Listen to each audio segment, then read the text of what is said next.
Hello दोस्तों, नमस्कार। मैं अंकित भाटी, ग्रेटर नोएडा का एक गांव अस्तौली, वहां से आप सभी लोगों का स्वागत करता हूं।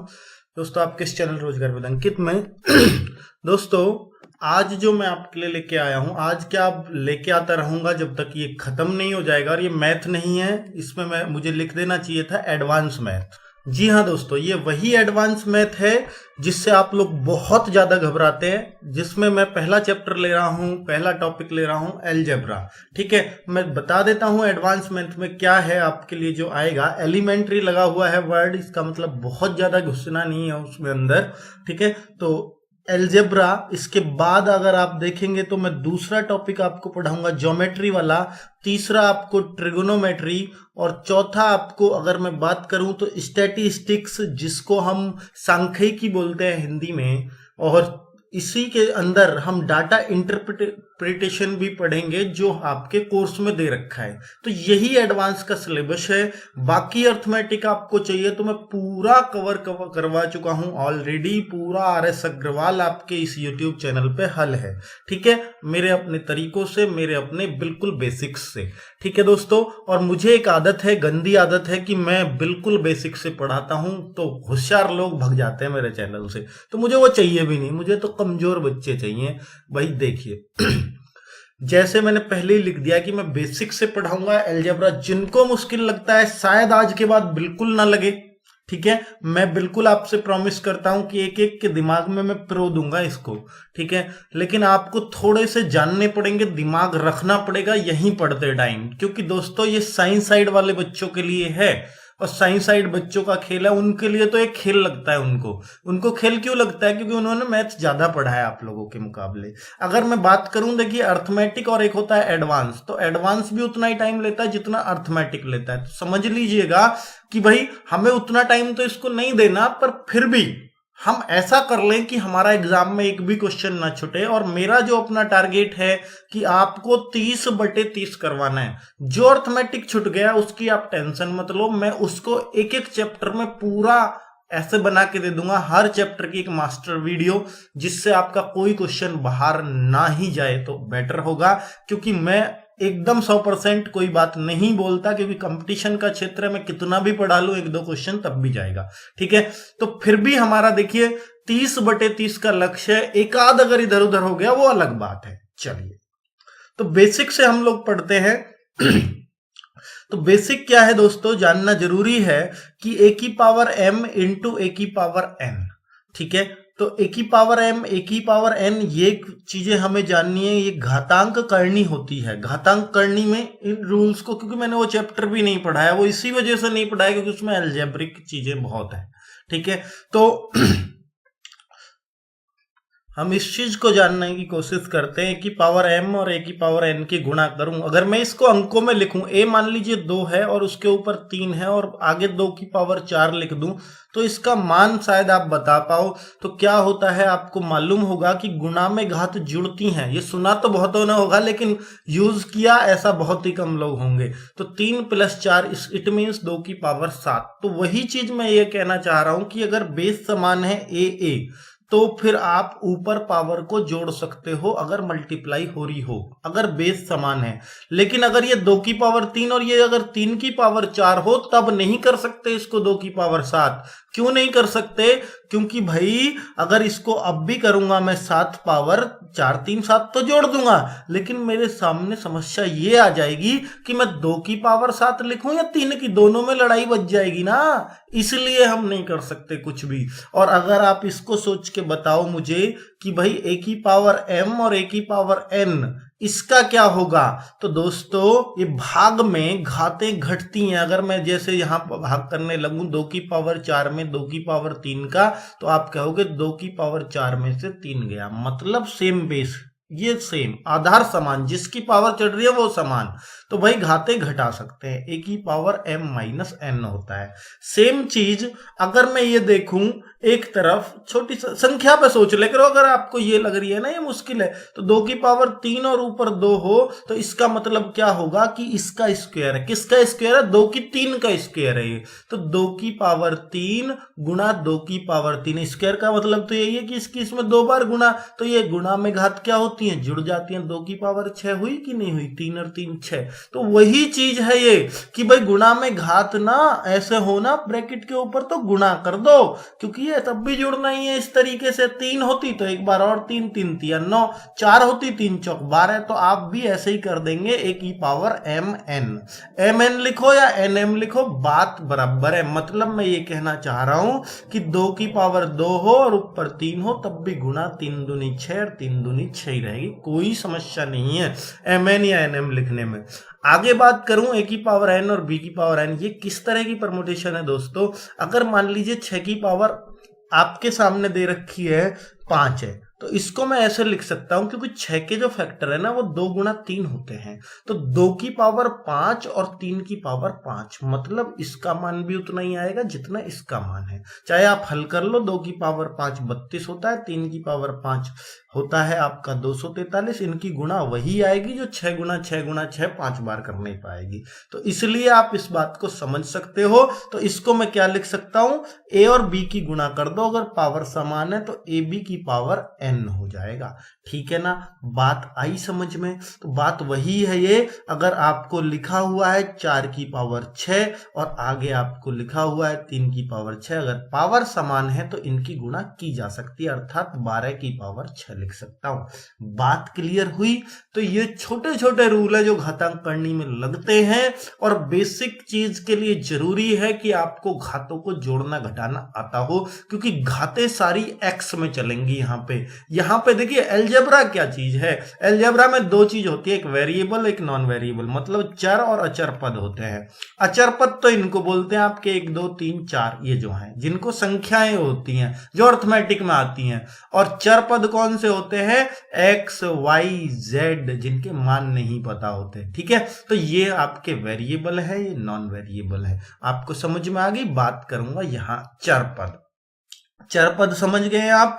चर का ही यूज है पूरे बीज गणित में, पूरे अलजेब्रा में। बीज गणित है ये, अंक गणित नहीं है, ये अंक है, इसलिए ये अचर हो गए, क्योंकि ये हमें यहां नहीं चाहिए। हमारे यहां चलेंगे ये एक्स वाई जेड चर पद, समझ गए ना? चलने वाले पद। तो ये बीज गणित में चलते हैं, यही अलजेब्रा है। तो दोस्तों x प्लस एक्स, इनको आपको जोड़ना आना चाहिए। x प्लस एक्स क्या होता है अब तक नहीं सीखा तो सीखना पड़ेगा भाई। x plus x 2x। तो भाई जो आर्ट साइड वाले हैं ना, जिनका मजबूत हृदय हो वही यहां बैठे रहना, कमजोर हृदय वाले इसको ना देखें। ठीक है, क्योंकि अगर मैं नहीं सिखा पाया तो शायद ही कोई सिखा पाएगा आपको अलजेब्रा, मुझे इतना अपने ऊपर भरोसा है। 4x प्लस 3x, इसको अगर जोड़ने लगूं तो 7x होता है कि नहीं होता? आप मुझे बताओ, ये आपको जोड़ना आ गया है नहीं आया? तो दोस्तों अगर मैं आपसे बोलूं 7x स्क्वायर और 3x को जोड़ दो, तो आप कहोगे कि जी 7 और 3 10x। 10x कैसे कह सकते हो इसको? x स्क्वायर में x नहीं जोड़ सकता मेरे भाई, नहीं जोड़ता है ऐसे। अगर ये x होता तो 10x कह सकते हो। तो टेंशन क्यों हो जाएगी? इसलिए हो जाएगी अगर 10x कर दिया ना तो x स्क्वायर नाराज होएगा कि x स्क्वायर क्यों ना करा, एक्स क्यों कर बैठे तुम, इसलिए टेंशन है यहाँ पे। ठीक है, तो जोड़ना क्या है कि भाई एक्स में एक्स ही जोड़ता है, ऐसा नहीं है एक्स स्क्वायर को भी आप जोड़ डालो। चलिए तो ऐसे ही आपसे बोलूं 4x, अगर 4x में 3y आपको जोड़ना है तो ऐसा नहीं है 7xy कर देंगे, ऐसा नहीं कर सकते दोस्तों, नहीं कर सकते।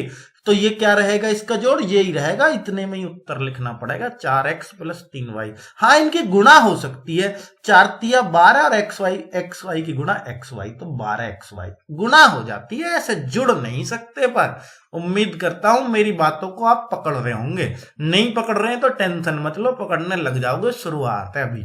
तो x गुणा x क्या होता है? x स्क्वायर, आपको पता है ना। अगर मैं x स्क्वायर में x की गुणा करूं तो x क्यूब हो जाएगा, क्योंकि एक घाती एक गुणा में घातें जुड़ती हैं, अभी तो सिखाया आपको। और अगर x की पावर 5 की x की पावर 2 में करूं तो x की पावर 7 हो जाएगी। क्लियर हुई ना बात?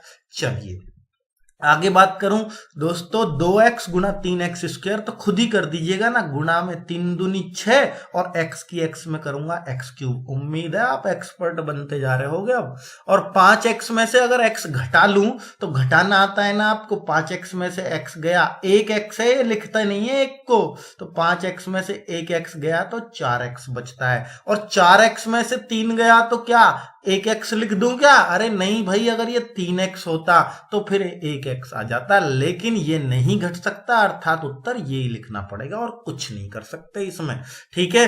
और अगर 4x गुना 3y हो तो क्या करेंगे, अभी तो करके दिखाया, 12xy, ठीक है। गुणा हो सकती है, जोड़ घटाने में बड़ी सावधानी रखनी है, शुरू में सावधानी और बाद में तो ये तुम्हारे टिप्स पे हो जाएंगे, शुरू में ही लग रही होगी। अपने आप लिख लो कुछ संख्याएं अपने पास से, कॉपी पेन रखो हाथ में और लिख डालो, कुछ भी जोड़ घटा के देख लो।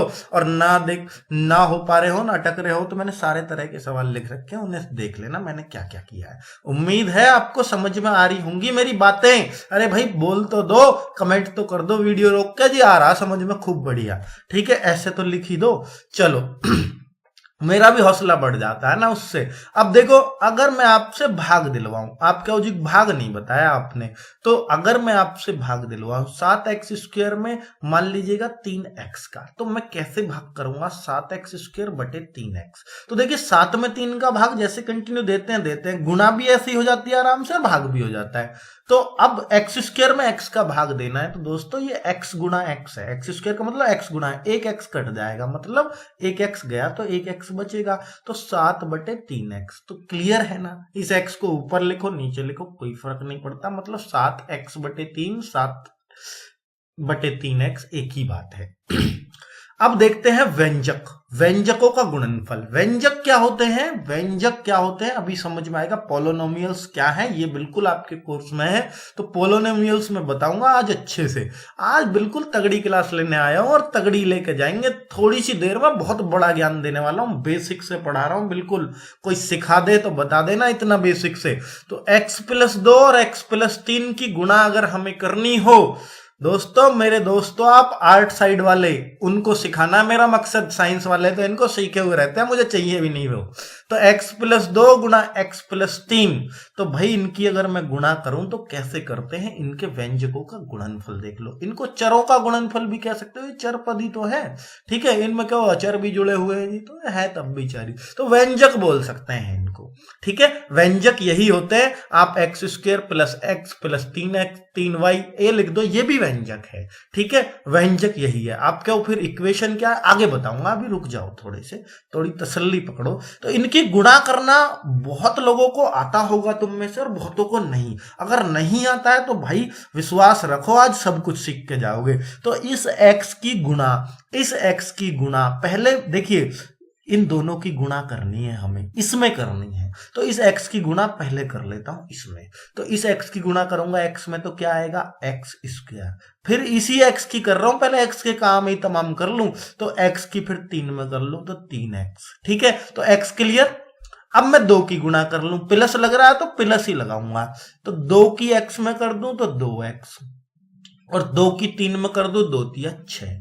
तो आप देखिए 3x और 2x को तो जोड़ सको भाई, और तो कुछ जुड़ेगा नहीं, तो इसका उत्तर क्या आ जाएगा, x square plus 5x plus 6। ये आपका आंसर है इसका।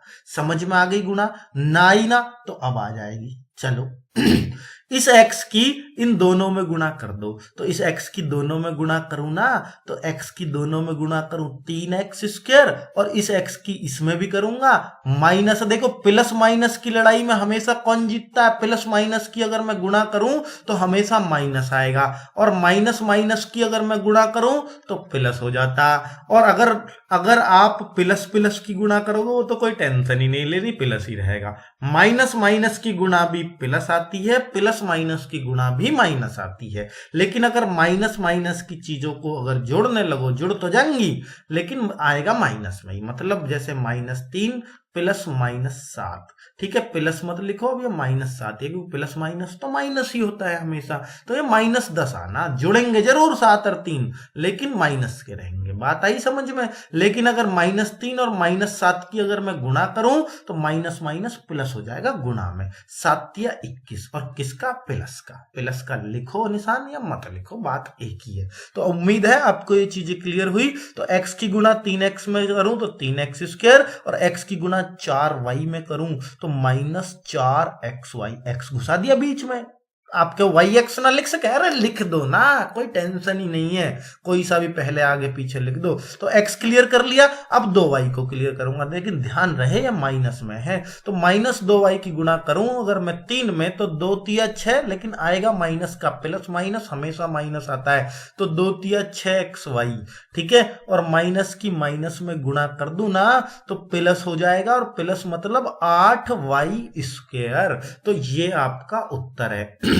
लेकिन आप कर सकते हो भी एक काम और, क्योंकि ये भी xy है और ये भी xy है, तो और माइनस माइनस के तो जुड़ जाएंगे, तो माइनस के 10xy हो जाएगा इसका उत्तर। तो 3x² minus 10xy plus 8y², ये आपका आंसर आएगा। और कुछ नहीं जोड़ सकते आप, इसमें कुछ भी नहीं जोड़ सकते, मैं बता रहा हूं आपको, ऐसे ही उत्तर लिखना पड़ेगा।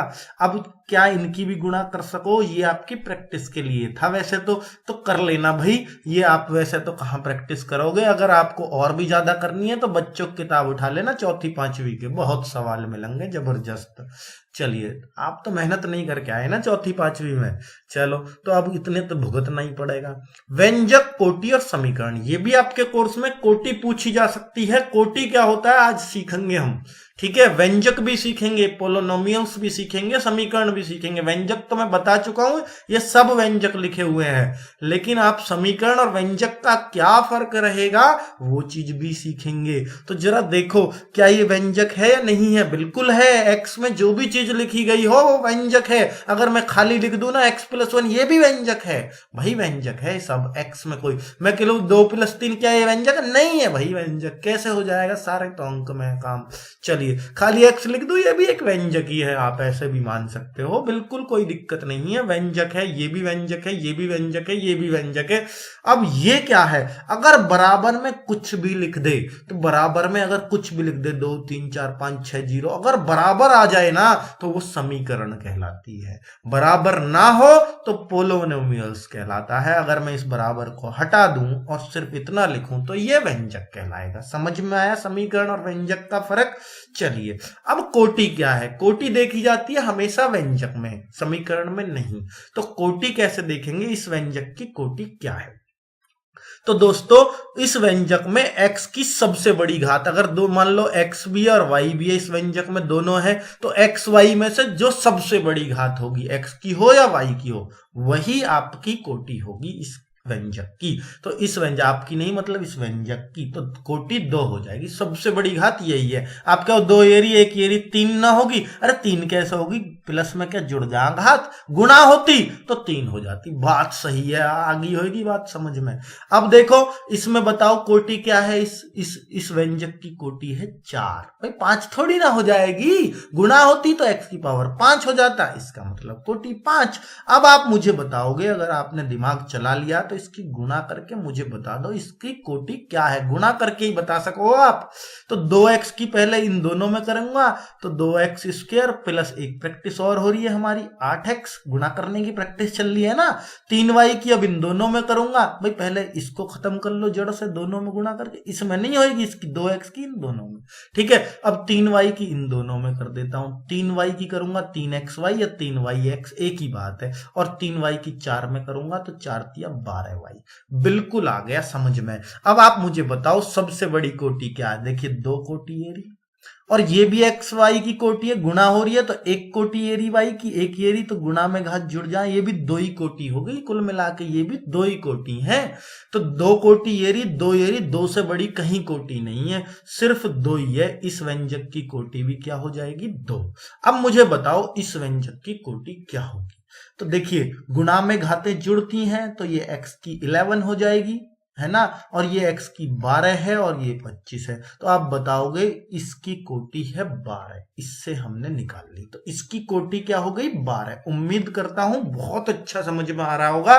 कोटि पूछा जा सकता है, पूरा इंपॉर्टेंट क्वेश्चन है ये।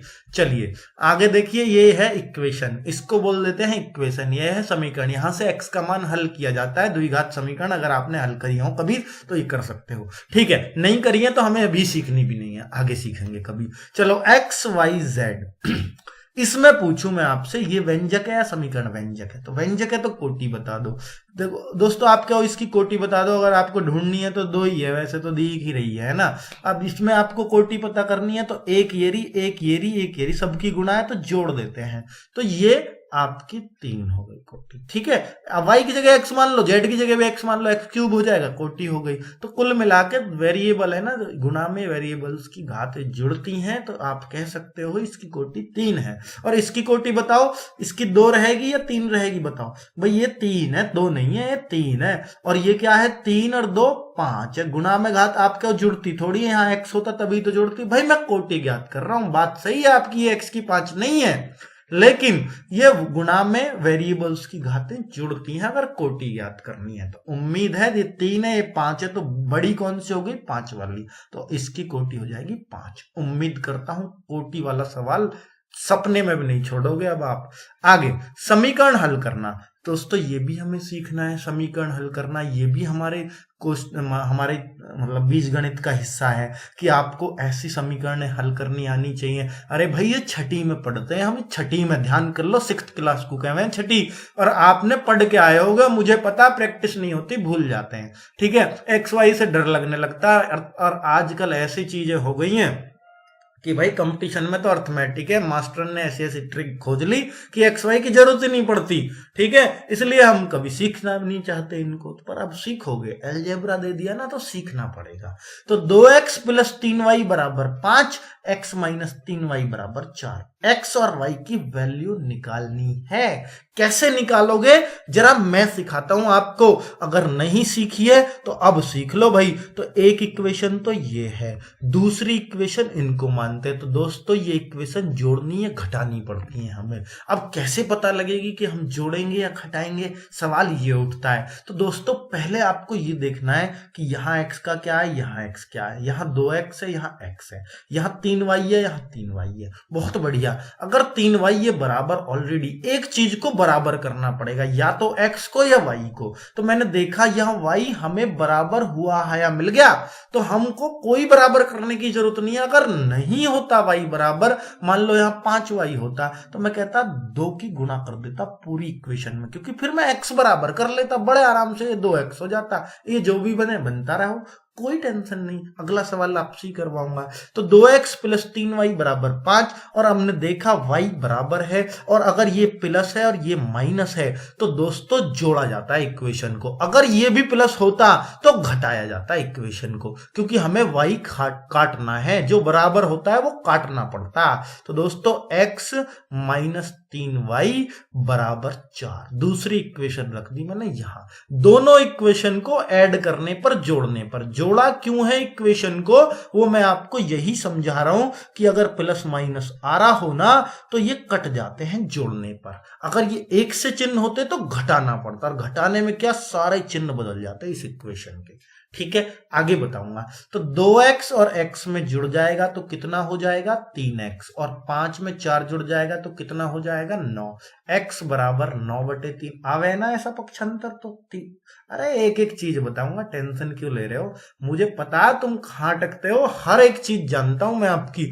चलो आर्ट साइड वाले बच्चे, साइंस वाले तो सीख ही गए, उनने तो सीखे सिखाए, पेट सुई सीख के आए हो। तो चलो, तो x = 3, तो x का मान अगर आपका 3 आ गया है, आप एक बात देखिए, x का मान अगर 3 आ गया है, हमें सीखना है y का मान और चाहिए, क्योंकि x का तो निकल गया।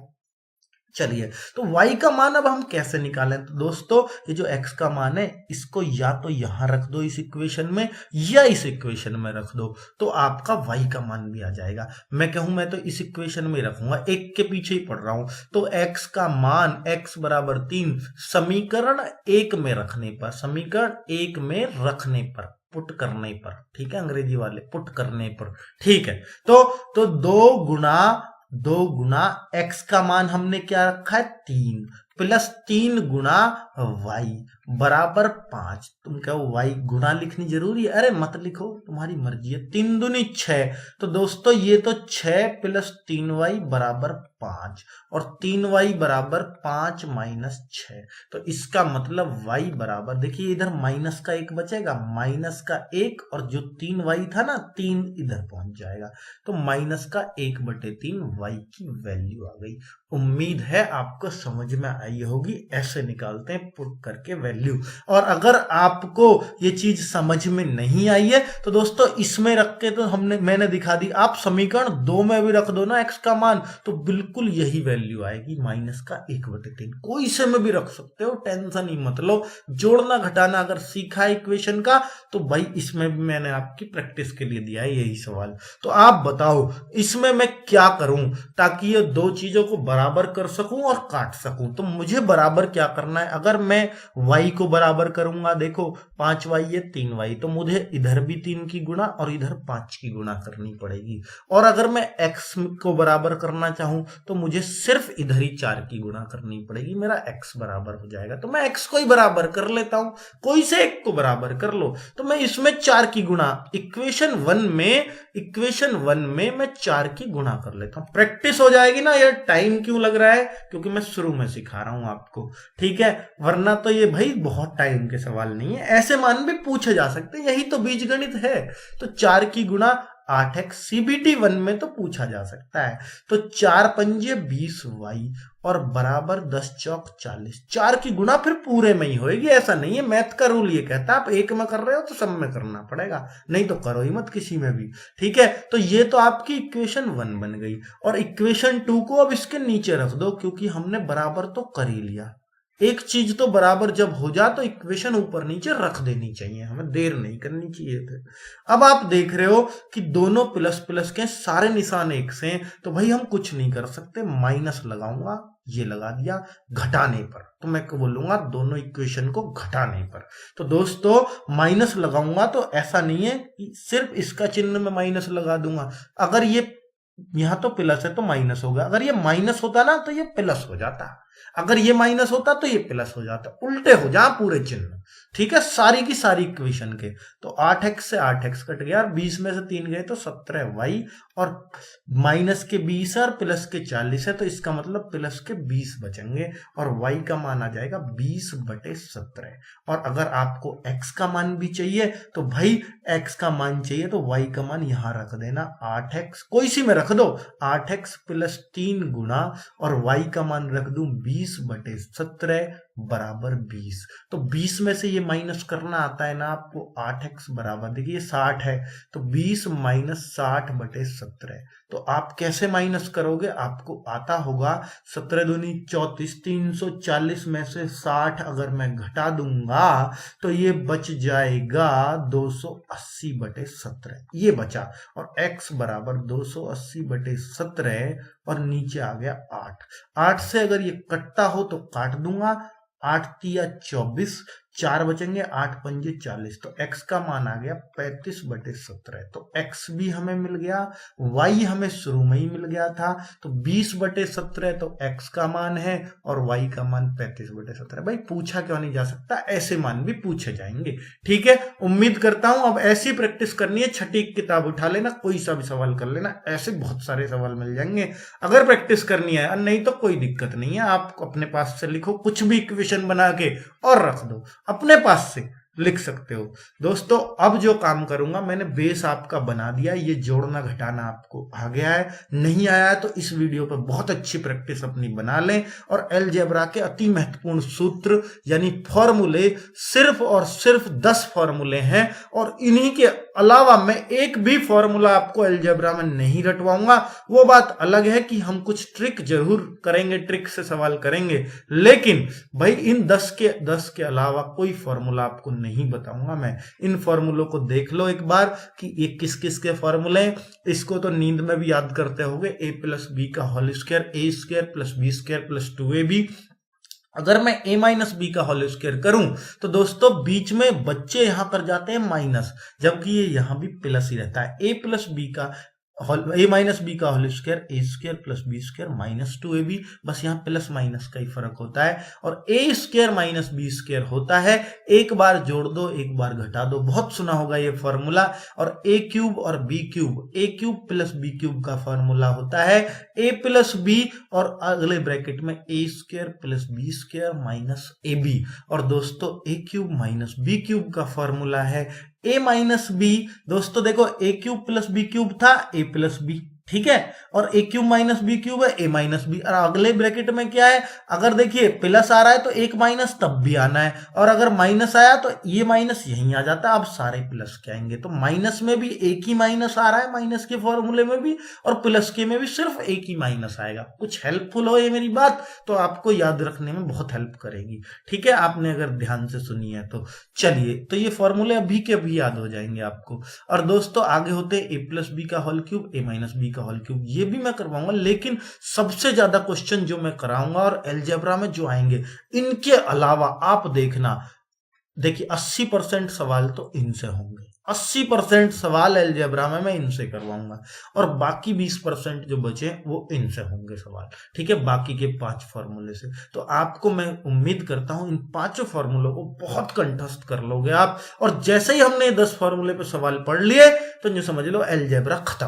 तो 6 से 10 तक आप देखिए, एलिमेंट्री अलजेब्रा यही कहते हैं कि इन फॉर्मूले पे बेस्ड जो भी क्वेश्चन है वो सब एलिमेंट्री अलजेब्रा है। तो ए प्लस बी का whole cube A cube plus B cube plus 3ab और A plus B, A minus B का whole cube A cube minus, जैसे ए प्लस बी का होल स्क्वायर था ना, तो आप देखिए वहां था A square plus B square plus 2ab, और यहाँ क्या है बस 3ab, और यहाँ 3 चल रहा, एक ब्रैकेट और आ जाता है ए प्लस बी का, ठीक है। और वहां पे सब, यहाँ पे प्लस ही था माइनस वाले में, लेकिन यहाँ सब में माइनस रहेगा ए माइनस बी के होल क्यूब में, ठीक है। और ए प्लस बी प्लस सी का होल स्क्वायर भी आप ऐसे याद रख सकते हो, ए प्लस बी का होल स्क्वायर से। देखिए ए स्क्वायर प्लस बी स्क्वायर रहता था ना वहां, तो यहाँ सी भी है तो सी स्क्वायर हो जाएगा, वहां 2ab रहता था ना, तो 2ab मतलब 2 की करके गुणा, तो 2 की करके यहाँ गुणा, 2ab BC और CA ऐसे जोड़ देते हैं। और ये जो फॉर्मूले हैं इनको मैं तभी दोबारा से रिपीट करवाऊंगा जब इनके ऊपर सवाल कराऊंगा, वरना ये याद नहीं रहते इतनी आसानी से। तो ये 8 फॉर्मूले कोई बहुत बड़ी बात नहीं है, इनको कंठस्थ कर लो। 9वें 10वें फॉर्मूले पे